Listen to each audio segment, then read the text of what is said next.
We have an active December winter pattern that's bringing another round of fast-moving snowstorms across the northern tier throughout the week. Mid-Atlantic, you're being left out beyond today. It's really for Minnesota, Wisconsin, Michigan, upstate New York, the typical offenders with big snow totals. However, the first round of our clippers came through this weekend, and it brought 8 inches of snow to parts of Iowa. Chicago reporting nearly 5 inches of snow. So all of this is due to a very dynamic weather pattern. We have a dip in the jet stream, allowing the cold air to really settle in. It's been in place since we turned the page into December, really even late November. And so it's allowed for a lot more of these areas of low pressure, this burst of energy, to then provide more snow as opposed to the mixed precip.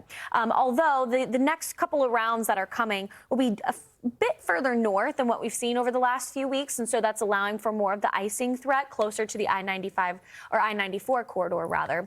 For the snow potential over the next couple of days, notice that stripe that comes right through where we do have heavy snow as a possibility. Tug Hill Plateau, you add on the elevation, also the movement off of Lake Ontario and Lake Erie, where you see very heavy snow. These are spots that are used to it, but it has been a very good start to the year, Marissa, when it comes to the snow totals that we've had across the northern half, especially the New England side of things, because over the last couple of years, they've been snow-starved. So it's nice to see a rebound for them, a different story. Every season, somebody gets just a hyper focus of storm systems. We can get the moisture across the Great Lakes in the Midwest. We haven't been able to get the moisture in places like the Rockies, as we mentioned earlier. But we've had it here, and the lakes have contributed to a lot of the snow that we've seen. That system on Tuesday is going to be the stronger of the systems that we watch through the week, with an ice threat and heavy snow threat and even some gustier winds.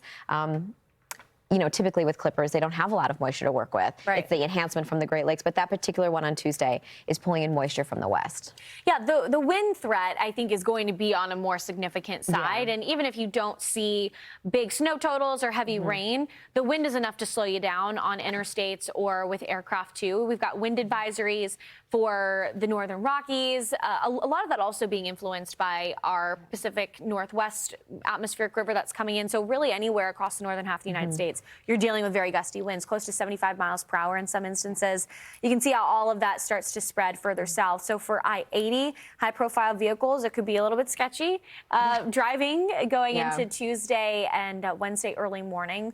And I wouldn't be surprised if we had some sporadic power outages with this as well. Agreed, yeah. I mean, and even if you're not under some of those wind advisories, definitely, I mean, the high wind warning, it's a higher threshold for winds, right? Above 60, 70 miles per hour. But I mean, from Minneapolis to Chicago to Des Moines, you could have these very strong gusts. We could potentially fall into the advisory category, but you get hit with the snow, you get hit with the wind, and very cold air to end the week. It's a buffet of winter. For the Midwest and Great Lakes.